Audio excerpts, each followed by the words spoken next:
बिस्मिल्लाहिर्रहमानिर्रहीम अल्हम्दुलिल्लाहि रब्बिल आलमीन वस्सलातु वस्सलामु अला सय्यिदिल अंबियाइ वल मुरसलीन मुहम्मदिन व आलिहि व सहबिहि अजमईन अम्मा बअदु फ़अऊज़ु बिल्लाहि मिनश शैतानिर रजीम बिस्मिल्लाहिर्रहमानिर्रहीम वल्लज़ीना हुम लिअमानातिहिम व अहदिहिम राऊन सदक़ल्लाहुल अज़ीम।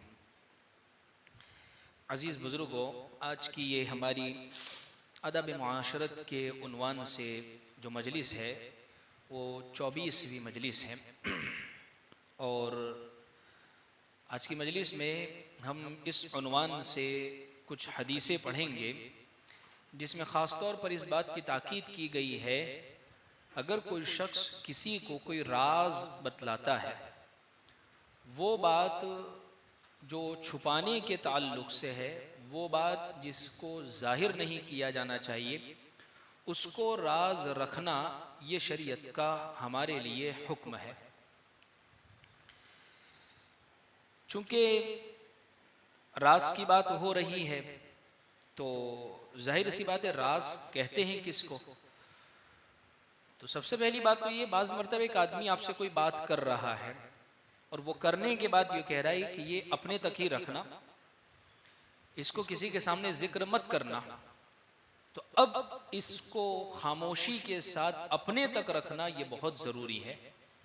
अगर कोई शख्स इसको किसी के भी सामने जाहिर करता है तो ये शख्स यूं समझ लीजिए राज को खोलने वाला है, और उसके ताल्लुक से जो वईदे आगे सुनेंगे आप कि बड़ी सख्त वईदे हैं। तो एक तो ये कि साफ साफ कहा हो कि भाई खामोश रहना, अपने तक रखना।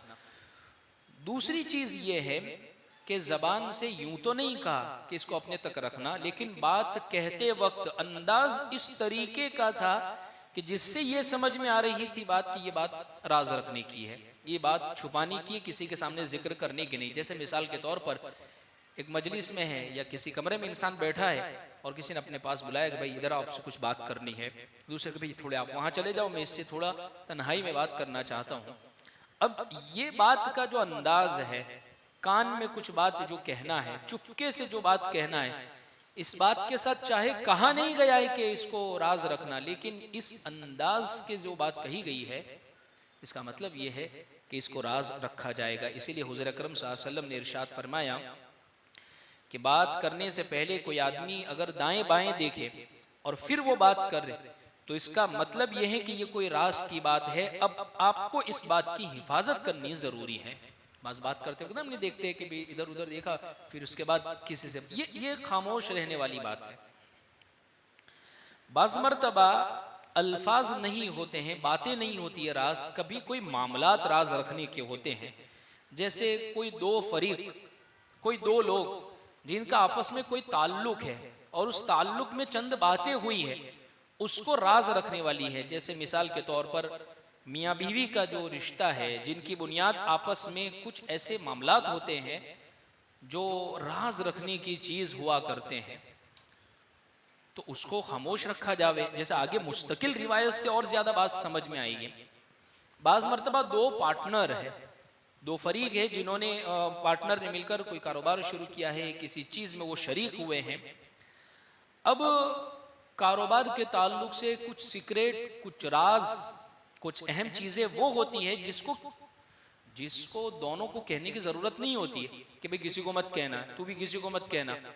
भाई वो बात ही ऐसी होती है जिसको राज रखा जावे। अगर कोई उसको खोलता है तो इसका मतलब ये राज को खोलने वाला है। हत्ता कि चाहे ये पार्टनरशिप ख़त्म हो जाती है, ये आपस में किया गया एग्रीमेंट ख़त्म हो जाता है, उसके बाद भी उस चीज़ को राज रखा जावे। बहरहाल शरीयत ने जो अच्छे अखलाक की हमें तालीम दी है उसमें एक राज भी। अच्छा, ये ऐसी चीज़ है, बाज़ लड़ाइयाँ जो होती है ये इसी वजह से होती है। एक आदमी को अच्छा समझकर, खैर खा समझकर, बेहतर समझकर कोई बात कही, अपने गम को, अपने दुख को किसी के सामने हल्का किया। अब ये आदमी सारी बात सुनकर जिसके साथ ये बात पेश आई, सारा के सारा उसके सामने उसने वॉमिट कर दी। अब उसके नतीजे में लड़ाइयाँ होगी आपस में, दुश्मनियाँ होगी आपस में।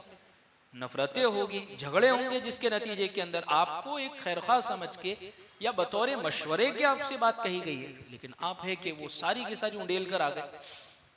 एक वाकया किताबों में मिलता है, जैसे एक सहाबी है जिनका नाम है हज़रत हुज़ैफ़ा बिन यमान रज़ी अल्लाह अन्हु, जिनका लक़ब ही था साहिबुस्सिर्र रसूलिल्लाह सल्लल्लाहु अलैहि वसल्लम, यानी हुजूर के राज़दार। हज़रत हुज़ैफ़ा बिन यमान रज़ी अल्लाह अन्हु का नाम आता है, इसका मतलब हुजूर के राज़दार।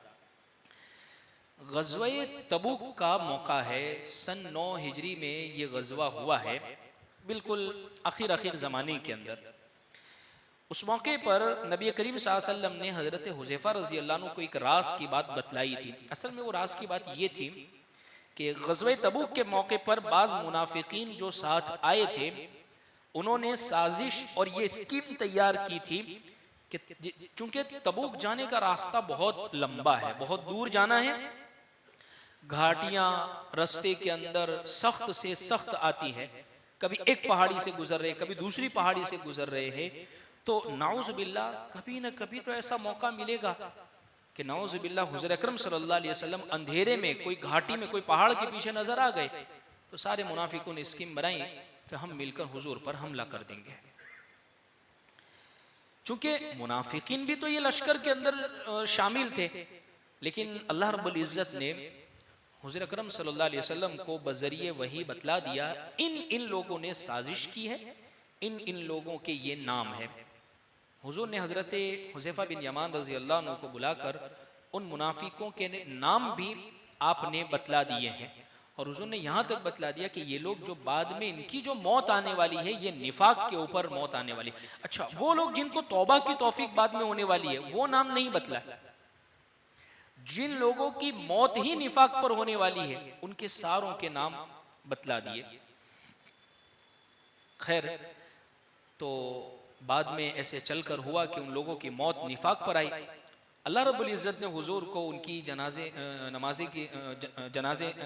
जनाजा पढ़ने से भी मना फरमा दिया कि वला तुसल्ली अला अहदिम मिनहुम माता अबदन वला तक़ुम अला क़ब्रिही, कि इनकी जनाजे की नमाज नहीं पढ़ी जाएगी। उन्हीं में से एक शख्स था अब्दुल्ला बिन उबई, जो मुनाफिकों का सरदार था, और उसके जो बेटे थे जिनका नाम भी अब्दुल्ला था, वो मुखलिस और पक्के मोमिन थे, यानी सच्चे दिल से हुजूर का कलमा पढ़ा था, ईमान ले आए थे।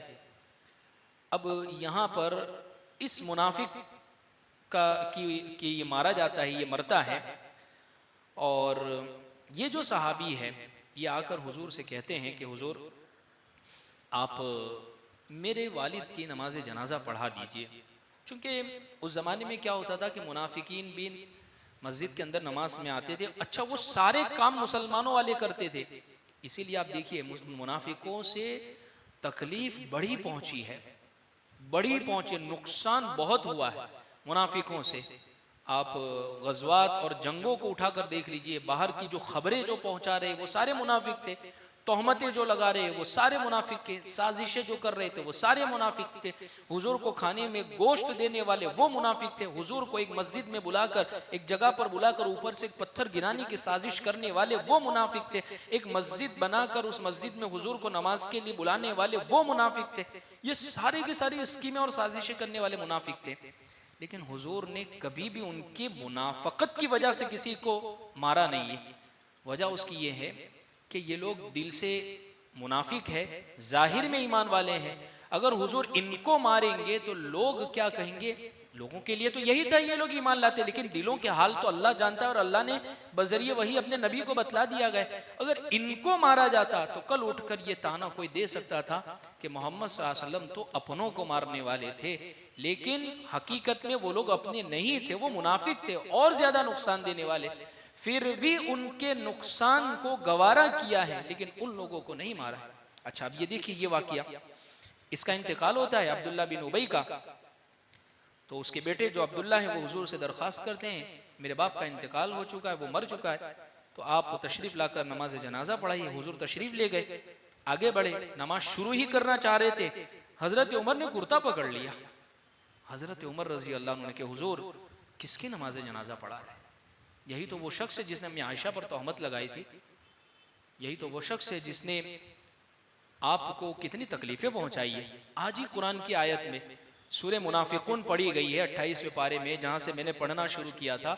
वहां पर ये शख्स हुजूर को यूं कह रहा था, यक़ूलूना लइन रजअना इलल मदीना लयुखरिजन्नल अअज़्ज़ु मिनहल अज़ल, के यहाँ से, यहाँ के जो इज्जतदार लोग हैं जब मदीना जाएंगे ने तो यहाँ के जलील लोगों को हम निकालेंगे। और नाउज़ुबिल्लाह इसने ताना हुजूर की तरफ किया था।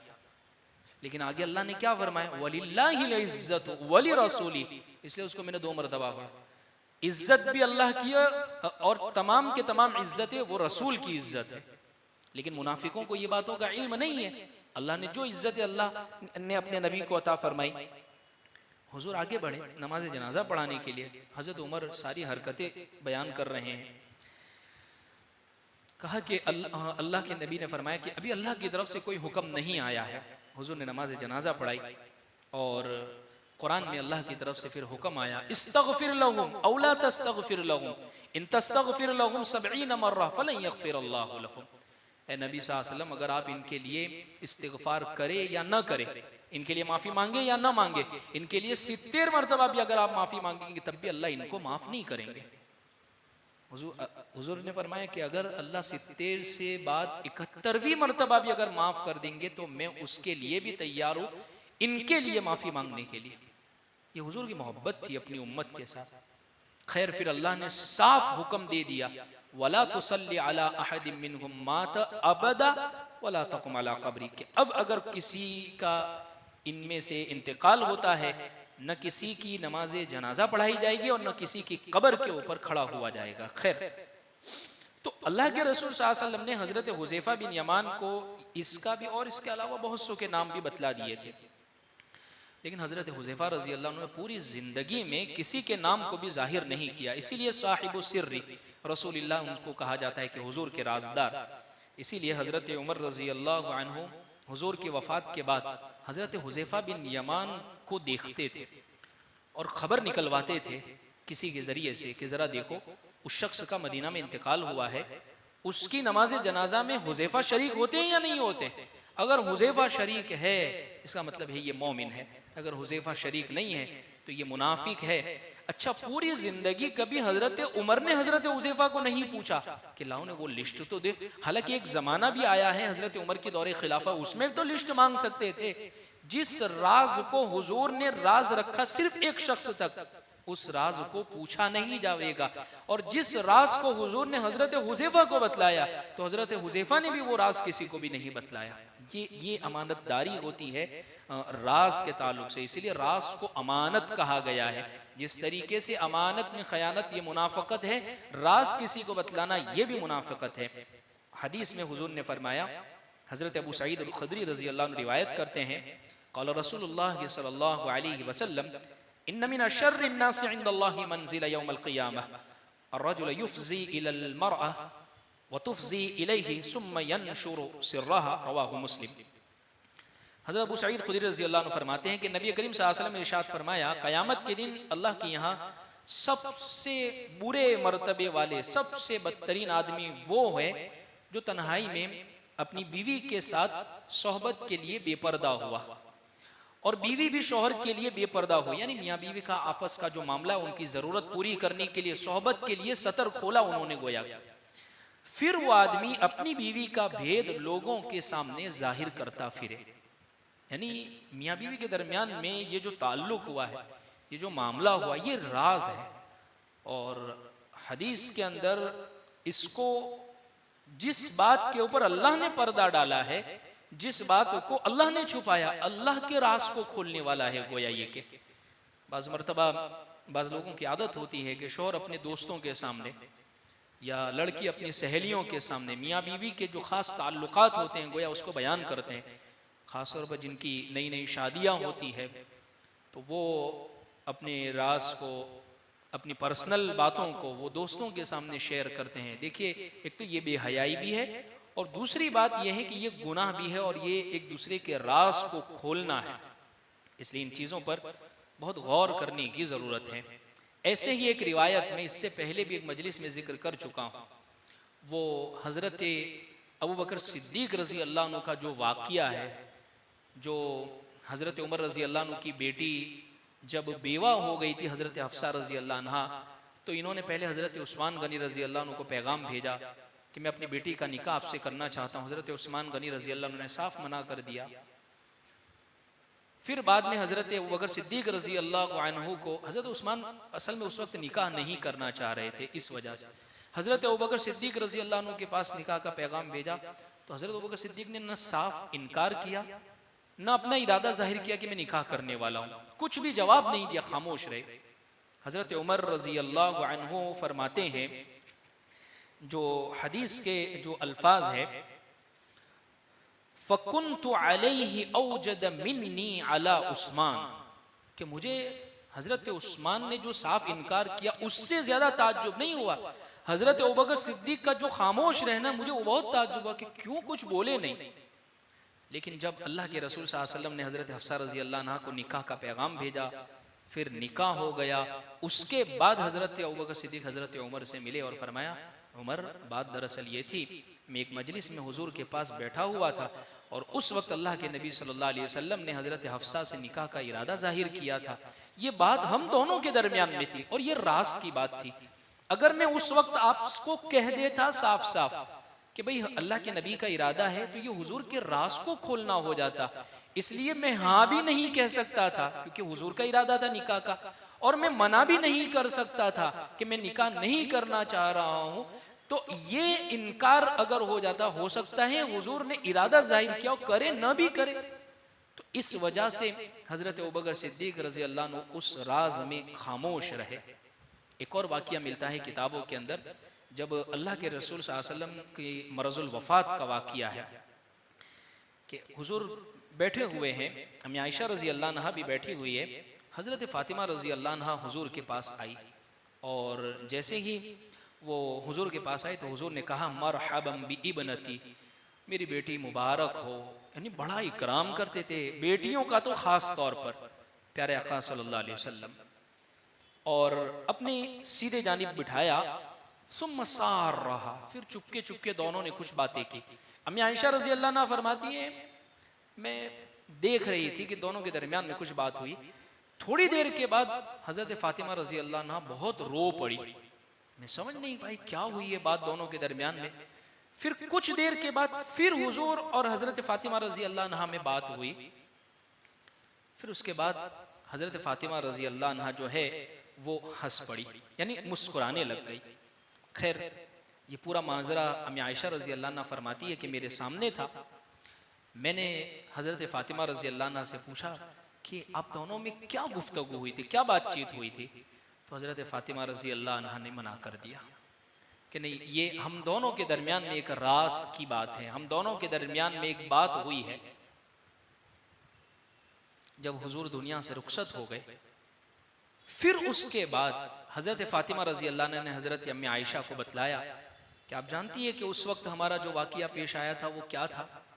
वो बात दरअसल ये थी, मैं हुजूर के पास आई तबीयत पूछने के लिए। हुजूर ने मुझे, अब्बा जान ने मुझे ये कहा कि बेटी ये मेरे आखिरी अय्याम चल रहे हैं, मैं कुछ ही दिन में अल्लाह के पास जाने वाला हूँ। यानी हुजूर ने अपनी वफ़ात की खबर बेटी को सुनाई। हज़रत फ़ातिमा फरमाती है कि मैं रो पड़ी, मैं बहुत रोई, मैं पहली मरतबा जो रोई उसकी वजह ये थी। फिर फरमाया कि मैं हंस पड़ी। उसके बाद हुजूर ने मुझे तसल्ली में ये कहा कि मेरे अहले खाना में से, अहले बैत में से, मेरे घराने में से सबसे पहले जो मुझे आकर मिलेगी वो फ़ातिमा, वो आप होगी। इसलिए मैं खुश हो गई कि मैं अब्बा जान से सबसे पहले मिलने वाली हूँ। तो देखिए पूरी ज़िंदगी हुजूर के राज को नहीं बताया, लेकिन यहाँ एक सवाल ये होता है, फिर क्यों बताया हज़रत फ़ातिमा रज़ी अल्लाह अन्हा ने बाद में हुजूर की दुनिया से रुखसत हो जाने के बाद? वजह है, कुछ राज वो होते जो ज़िंदगी में नहीं बताए जाते, लेकिन वफ़ात के बाद बताना ज़रूरी हो जाता है। दरअसल अम्मी फ़ातिमा रज़ी अल्लाह अन्हा ने इस वजह से ये राज नहीं बताया। आप अंदाज़ा लगाइए, एक लड़की को, एक औरत को यूं बतलाना कि आप कुछ दिन के अंदर बेवा होने वाली है, उसके ऊपर क्या गुजरेगी। अम्मी आयशा रज़ी अल्लाह अन्हा को यह बतलाना कि हुजूर की वफ़ात की खबर मुझे पहले बताई गई, तो अम्मी आयशा का क्या हाल हो जाता। कितनी मोहब्बत करने वाली थी अम्मी आयशा रज़ी अल्लाह अन्हा। अम्मी आयशा फरमाती है, मा तफ़ी सहरी व नहरी, हुज़ूर अकरम सल्लल्लाहु अलैहि वसल्लम जिस दिन दुनिया से रुखसत हुए, मेरे घर में, मेरी बारी में, मेरी गोद में सबसे आखिरी चीज़ जो हुजूर के मुंह मुबारक में गई है वो मेरा लुआब था। ये मोहब्बत थी अम्मी आयशा। अगर ये बात पता चल जाती तो कितना रोती। इस वजह से पूरी ज़िंदगी हुजूर जितनी मौजूद थे वहाँ तक नहीं बताया, हुजूर के रुखसत हो जाने के बाद बतलाया। तो बतलाने का मकसद ये है कि राज वो चीज़ होती है जिसको खामोशी के साथ रखा जाता है, बतलाया नहीं जाता है, इसलिए कि वो एक अमानत की चीज़ हुआ करती है। कुरान की एक आयत में जब हम गौर करते हैं, हज़रत यूसुफ़ अलैहिस्सलाम के आप वाक़ये में ज़रा गौर करें कि कमरे के अंदर एक बात पेश आती है। इसलिए आम तौर पर राज, किसी बुज़ुर्ग ने के पास कोई शख्स आया और उसने शिकायत की कि हज़रत मैंने फ़लाने को अपना राज बतलाया है और वो सबके सामने वो बताते फिर रहा है। तो कहा कि वाकई तुम इसी चीज़ के लायक हो, जिस राज को तुम खुद अपने तक नहीं रख पाए, तुम खुद अपने पेट में नहीं रख पाए और तुमने उसके सामने बयान कर दिया, तो वो तो है ही बयान करने वाला। तो कुछ चीज़ें वो होती है जो इंसान को खुद को ही अपने तक महदूद रखने की, कुछ चीज़ें वो होती है जो बतलानी की है तो सामने वाले की हिफाजत की जिम्मेदारी है। और उसमें भी ख़ास तौर पर औरतों से बहुत कम राज की हिफाजत होती है। औरतों के पेट में बहुत जल्दी बात टिकती नहीं है, यहाँ बात की दूसरे दिन टॉक ऑफ द टाउन बन जाती है वो बात। इसीलिए इस वाक़ये में देखिए, हज़रत यूसुफ अलैहिस्सलाम के वाक़ये में बंद कमरे में ये वाक़या पेश आया। यहाँ हज़रत यूसुफ और जुलेखा, दरवाज़ा खुला, अजीज़ मिस्र सामने मौजूद है। जुलेखा कह रही है आपकी बीवी के साथ जो बुराई का इरादा करे उसके लिए जेल या सख्त दर्दनाक सज़ा के अलावा और क्या हो सकता है। सब सबूत तहकीक के बाद ये बात समझ में आई तो आखिरी जुमला अजीज़ मिस्र ने कहा, यूसुफ आरिस अनहाजा, यूसुफ चलो ने जाने दो, ने छोड़ दे दो ये मैटर, इसको क्लोज करो। जुलेखा से कहा वस्तगफिरी लिज़म्बिक, चल तू भी अपने गुनाह की माफी मांग, इन्नकी कुन्ती मिनल खातिन, तू ये गुनहगार। ये बात हो गई, मुकम्मल हो गई। अब ये बात यहाँ पर खत्म हो गई। लेकिन इसके बाद जो कुरान का रुकू शुरू होता है वो यूं है, वक़ालत निस्वतुन फिल मदीनति इम्रअतुल अज़ीज़ तुराविदु फ़तहा अन नफ्सी, यानी दूसरे दिन पूरे शहर के अंदर वो बात फैल गई और शहर के चप्पे चप्पे में ये बात होने लग गई कि वो अजीज़ मिस्र की बीवी उनके यहाँ जो गुलाम रहता है उसको फुसला रही है, उसके ऊपर डोरे डाल रही है। ये बात फैली कहाँ से, आगे बढ़ी कहाँ से? बात दरअसल ये है, मुफस्सिरीन यहाँ लिखते हैं महल में काम करने वाली जो औरतें मौजूद थी उनके जरिए से वो तमाम के तमाम बातें दूसरों तक पहुंची है। तो कुछ चीज़ें वो होती है जो इंसान को, और ख़ास तौर पर इसीलिए हमारे उस्ताद मिज़ाहन कहते थे कि अगर किसी चीज़ को आपको फैलाना ही है सबके दरमियान में तो वो बात औरत को कह दो। अच्छा, उसको कहने के बाद यूं भी कहना हो किसी को मत बताना, तो वो बात और जल्दी फैलेगी। तो इसलिए राज एक ऐसी चीज़ है जो अमानत होते हैं, उसकी हिफाजत की जिम्मेदारी, जैसे मैंने वाक़ियात से बताया, हज़रत उमर रज़ी, हज़रत अबू बकर सिद्दीक़ ने कैसा राज रखा, हज़रत फ़ातिमा रज़ी अल्लाह अन्हा ने, हज़रत हुज़ैफ़ा बिन यमान रज़ी अल्लाह अन्हु ने कैसा राज। कुछ चीज़ें वो होती है जो इंसान को, अच्छा कुछ राज वो होते हैं जो पूरी ज़िंदगी के राज होते हैं, पूरी ज़िंदगी के राज, यानी उसको मरने के बाद भी नहीं बताया जाता है। जैसे हज़रत अनस बिन मालिक रज़ी अल्लाह अन्हु का वाक़िया लिखा है, उनकी अम्मी ने कोई काम के लिए भेजा, हुज़ूर ने उनको कोई बात कही, कहा कि क्या बात हुई, कहा नहीं वो हमारे दरमियान में राज है। तो उनकी अम्मी ने भी कहा कि बेटा पूरी ज़िंदगी किसी को मत बताना। इनके शागिर्द हज़रत नाफे जब इस हदीस को सुनाते हैं और ये अपने शागिर्द को ये हदीस सुनाते हैं तो इनके शागिर्द से ये कहते हैं कि नाफे अगर मैं ये बात, ये राज अगर किसी को बताता हूँ तो वो तुम्हें बताता, लेकिन तुम्हें भी नहीं बताता हूँ क्योंकि ये राज मेरे और हुज़ूर के दरमियान में। तो कुछ चीज़ें वो होती है जो इंसान को हमेशा अपने तक महदूद रखनी चाहिए।